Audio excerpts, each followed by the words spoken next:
Hi friends, இது வந்து ஒரு மாடல் ப்ளவுஸு. பேக்கில் வந்து பேட்ச் ஒர்க் எப்படி பண்ணுறது அப்படிங்கிறத நம்ம பார்ப்போம். யூஸ்வலாக நம்ம எப்பவும் போல் பேக் பேட்டர்ன் கட் பண்ணிக்கலாம். கட் பண்ணிவிட்டு இந்த பேட்ச் வந்து மேக்ஸிமம் உங்களுக்கு எப்படி கட் பண்ணுறது அப்படிங்கிறது தெரியும். உள்ளே வந்து நம்ம நெக்கோடைய அளவுக்கு தகுந்த மாதிரி இந்த பேட்சை வந்து நம்ம கட் பண்ணியிருக்கோம். இதை இப்போ எப்படி ஸ்டிச் பண்ணுறது அப்படிங்கிறத மட்டும் நம்ம பார்ப்போம்.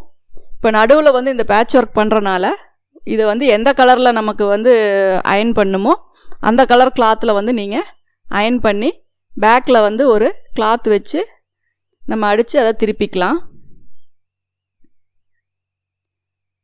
உள்ளே வந்து எப்பவும் போடுற மாதிரி நெக் அளவுக்கு நம்ம கட் பண்ணி உள்ளே சின்ன சின்னதாக சிசர் கட் போட்டு கரெக்டாக அதே கேன்வாஸ் அளவுக்கு நம்ம கட் பண்ணி அதை திருப்பி எடுத்துக்கலாம்.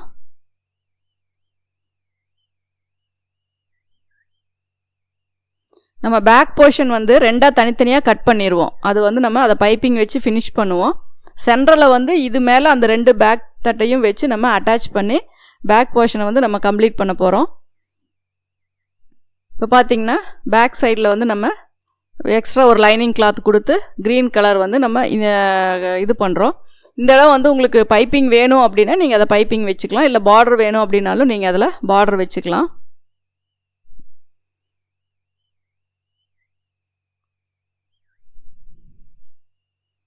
இப்போ அதே நம்ம கேன்வாஸ் அளவு கட் பண்ணி அந்த அளவுக்கு வந்து நம்ம தையல் போட்டு கம்ப்ளீட் பண்ணோம் அப்படின்னா நீங்கள் ஓவர்லாக் போட்டுக்கலாம். அப்படி இல்லை நீங்கள் அந்த ஃபேஷன் ஸ்டிச் மிஷினில் வச்சு டிசைன் ஸ்டிச் போடணும் அப்படின்னா நீங்கள் அதை ஓவர்லாக் போடாமையே கூட நம்ம பேட்ச் பண்ணிக்கலாம். இப்போ பார்த்திங்கன்னா கரெக்டாக கேன்வாஸ் எவ்வளோ இருக்கோ அந்த அளவுக்கு நம்ம இதை வந்து நம்ம ஓரத்தில் ஃபுல்லாக தையல் போட்டுக்கிறோம்.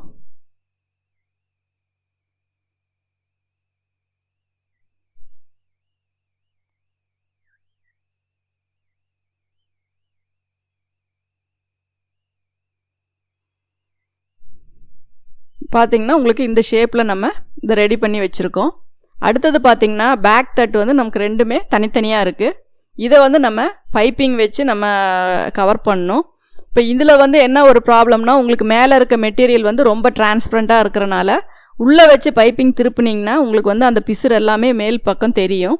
அதனால் இந்த மாதிரி ரொம்ப டிரான்ஸ்பரண்ட்டாக கிளாத் வரும்போது நீங்கள் ஃபஸ்ட்டு மெட்டீரியலை வந்து அடித்து திருப்பிக்கோங்க. அதுக்கப்புறமா உள்ள பைப்பிங்கை நம்ம இன்சர்ட் பண்ணிக்கலாம். இப்போ பார்த்திங்கன்னா ரைட் லெஃப்ட் ரெண்டுமே தனித்தனியாக நம்ம கட் பண்ணி எடுத்துருக்கோம். இப்போ இதுக்கு மேலே வந்து நம்ம படிமான தையல் போடுறோம். ஒரு நீடில் பாயிண்ட் அளவுக்கு கார்னரில் கரெக்டாக வச்சு மேட்சிங் த்ரெட்டு போட்டு நீங்கள் தையல் போடுங்க. இந்த மாதிரி மெட்டீரியல் எல்லாம் நீங்கள் தயவு செஞ்சு இழுத்து தைக்காதீங்க. இழுத்து தைச்சிங்கனாவே உங்களுடைய அந்த ஷேப்பு அந்த பொசிஷன் உள்ளே வச்சுருக்க பேட்ச் மேலே செட் ஆகுது, இது எல்லாமே மாறும். அதனால் நீங்கள் கரெக்டாக அதனுடைய லூஸ் விட்டு நீங்கள் தையல் போடுங்க. இப்போ பார்த்திங்கன்னா ரெண்டுமே நம்ம தனித்தனியாக அந்த இதை வந்து நெக் லைன் தகுந்த மாதிரி கட் பண்ணி எடுத்துருக்கோம்.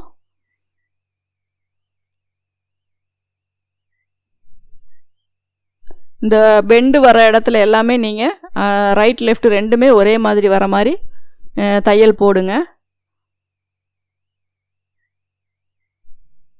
இப்போ அவுட்ரு ஃபுல்லாக நீங்கள் தையல் போட்டு அந்த எக்ஸ்ட்ரா இருக்க கிளாத் எல்லாமே நீங்கள் கட் பண்ணி எடுத்துடலாம்.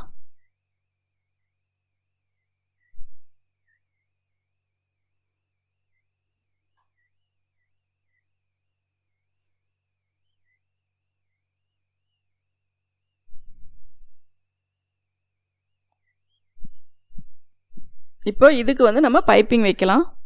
பைப்பிங் வந்து ஒரு பிங்க் கலர் கிளாத்தில் வைக்கிறோம். பேட்ச் வந்து க்ரீன் கலரில் வைக்கிறோம். இதெல்லாமே உங்களுக்கு சாரியில் இருக்க கலர்ஸ் தான்.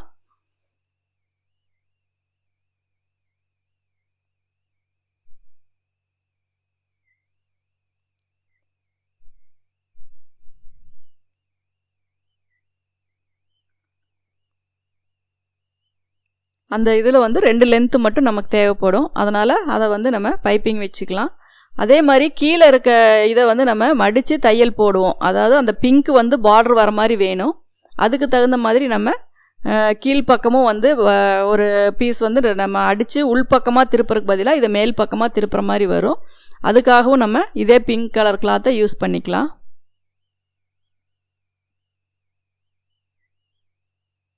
பைப்பிங் வந்து நீங்கள் சிங்கிள் கைடு போட்டுக்கோங்க. சிங்கிள் கைடு போட்டுட்டு நல்லா டைட்டாக பைப்பிங் வர மாதிரி ஸ்டிச் பண்ணிக்கோங்க.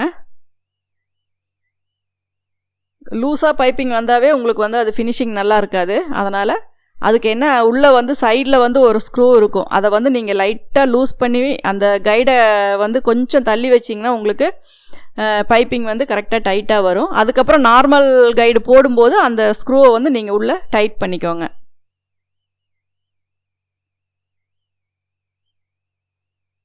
இப்போ பார்த்தீங்கன்னா நம்ம பேக்கில் வந்து 2 இதுவுமே வந்து இது வந்து கிராஸ் பீஸில் போட்டால் தான் உங்களுக்கு வந்து இந்த பெண்ட் எல்லாமே கரெக்டாக வரும்.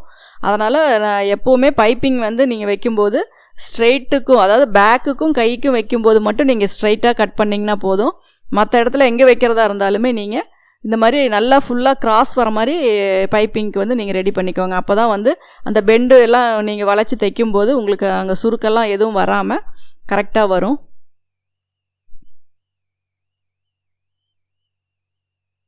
இப்போ இது வந்து உங்களுக்கு பின்னாடி வந்து ஒரு பார்டர் மாதிரி வேணும், அதுக்காக இந்த பீஸ் வந்து நம்ம கட் பண்ணுறோம்.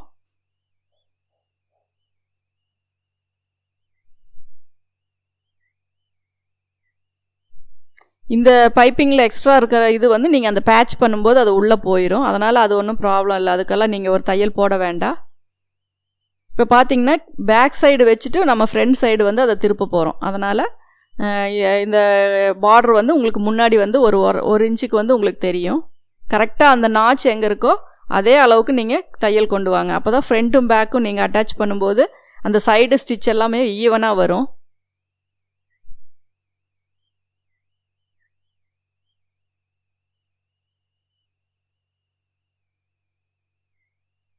கரெக்டாக மேல் பக்கமாக திருப்பி ஒரே அளவுக்கு மேட்சிங் த்ரெட்டு போட்டு நீங்கள் அதை மடித்து தையல் போட்டுக்கலாம்.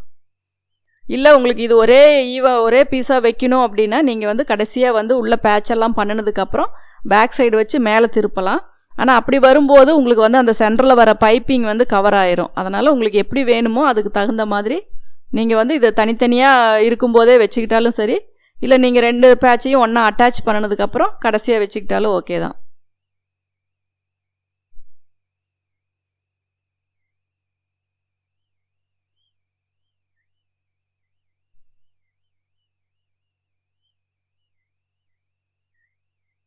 இந்த ஃபினிஷிங் எல்லாம் வந்து கொஞ்சம் கரெக்டாக பார்த்துக்கோங்க.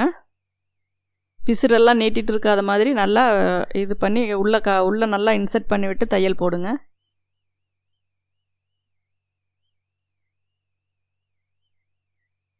கரெக்டாக அந்த பைப்பிங்கோடு உங்களுக்கு நீங்கள் நிறுத்திக்கலாம். அந்த பைப்பிங்கும் அதே பிங்க் கலர் வரும்.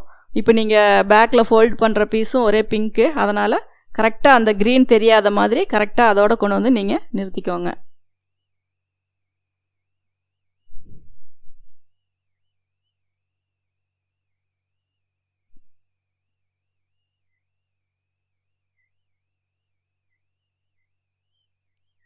இப்போ பார்த்தீங்கன்னா உங்களுக்கு பேக்கில் வந்து ஒன் சைடு வந்து இப்படி ரெடி பண்ணியிருக்கோம். இப்போ வந்து நம்ம இந்த பேட்ச் வந்து கீழே இருக்க அந்த எக்ஸ்ட்ரா இருக்கிறத வந்து அதை மடித்து அந்த பிசுறு தெரியாத மாதிரி ஒரு தையல் போட்டுக்கோங்க.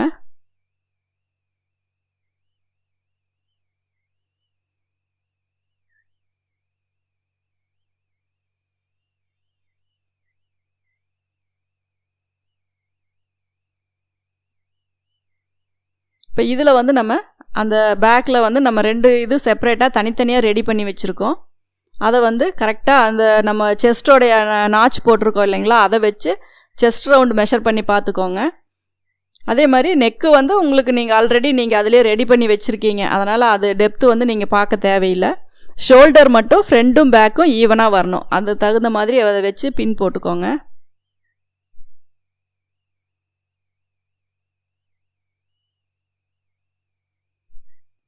இதில் பேட்ச் பண்ணும்போது உங்களுக்கு அந்த கீழே இருக்க பைப்பிங்கில் இருக்க எக்ஸ்ட்ரா பீஸ் எல்லாம் வந்து இதில் கவர் ஆகிக்கும். அதனால் நீங்கள் அது வந்து தனியாக அதுக்கு ஒரு தையல் போட தேவையில்லை.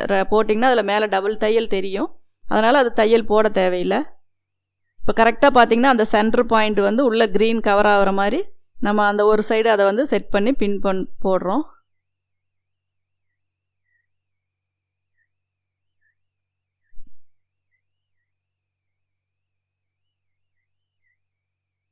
உள்ளே வந்து லைட்டாக உங்களுக்கு க்ரீன் தெரியணுன்னா ஒரு நூல் அளவுக்கு நீங்கள் தள்ளி வச்சுக்கோங்க. இல்லை அது வந்து இந்த மாதிரி ஷேப்பில் தெரிஞ்சால் போதும் அப்படின்னா நீங்கள் இப்போ எப்படி இருக்கோ அதே மாதிரி நீங்கள் வச்சு அந்த 2 பேக் தட்டு தனித்தனியாக ரெடி பண்ணியிருக்கிறத மேலே இருக்க அந்த நெக்கு வச்சு நம்ம அட்டாச் பண்ணிக்கலாம்.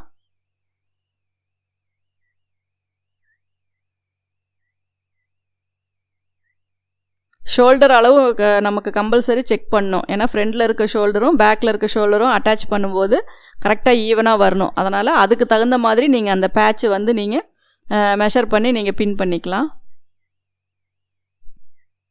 இந்த மாதிரி வைக்கிற எல்லாமே நம்ம வந்து அட்ஜஸ்டபிள் பண்ணக்கூடிய மெத்தடில் தான் வைக்கிறோம். அதனால் உங்களுக்கு எப்படி வேணுமோ அதுக்கு தகுந்த மாதிரி நீங்கள் அட்ஜஸ்ட் பண்ணிக்கலாம். உள்ளேயும் கிளாத் எக்ஸஸாக இருக்குது. அதனால் அந்த மார்பு சுற்றளவு வந்து நம்ம எப்படி எடுத்துருக்கோமோ அந்த பேக்குடைய சுற்றளவு எவ்வளோ வருமோ அதை வந்து கரெக்டாக மெஷர் பண்ணிக்கோங்க. அதுக்கு தகுந்த மாதிரி நீங்கள் அட்ஜஸ்ட் பண்ணி பின் போட்டு நீங்கள் அதுக்கு தகுந்த மாதிரி ஸ்டிச்சஸ் போட்டுக்கலாம்.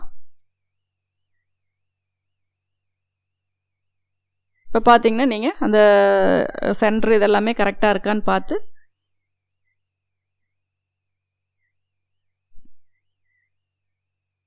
எல்லாமே கரெக்டாக வரணும். வந்ததுக்கப்புறம் நீங்கள் தையல் போட்டுக்கலாம்.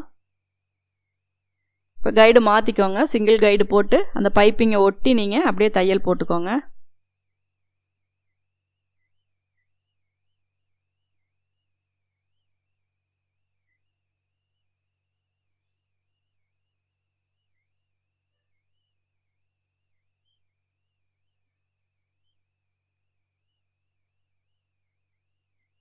ஒரு சைடு எவ்வளோ கேப்பில் ஸ்டிச் பண்ணுறோமோ அந்த கேப்பை வந்து நீங்கள் செக் பண்ணிக்கிட்டே இருக்கணும். ஆப்போசிட் சைடும் அதே கேப் வர அளவுக்கு தான் நீங்கள் தையல் போடணும். ஒன் சைடு கொஞ்சம் உங்களுக்கு அதில் வேரியேஷன் தெரிஞ்சால் கூட அது கொஞ்சம் டிஃப்ரெண்ட்டாக தெரியும் அந்த ஒரு சைடு.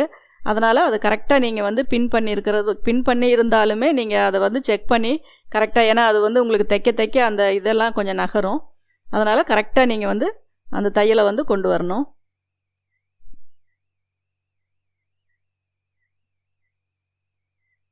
அதே மாதிரி கரெக்டாக வச்சு ஆப்போசிட் சைட்லேயும் தையல் போடுங்க. உங்களுக்கு சிங்கிள் கைடில் போட்டிங்கன்னா ரொம்ப கன்வீனியண்ட்டாக இருக்கும். நீங்கள் டபுள் கைடு போடும்போது தையல் ஏறி இறங்கும். அதனால் பைப்பிங்க்குன்னு இருக்க கைடில் நீங்கள் போடும்போது எந்த ஒரு நீங்கள் போட்டிருக்க அந்த மெஷர்மெண்ட்டுமே வந்து மாறாது. அதனால் அதுக்கு தகுந்த மாதிரி நீங்கள் கைடை வந்து சேஞ்ச் பண்ணிக்கோங்க.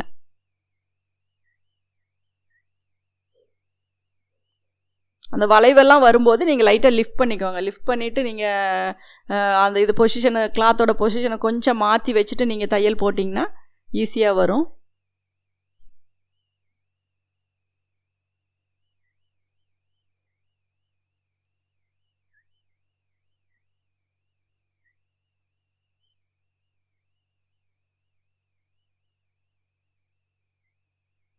அதே மாதிரி அந்த எட்ஜ்லேயுமே வந்து நீங்கள் க்ரீன் த்ரெட் போட்டு ஒரு நீடில் பாயிண்ட் அளவுக்கு நீங்கள் தையல் போட்டுக்கோங்க.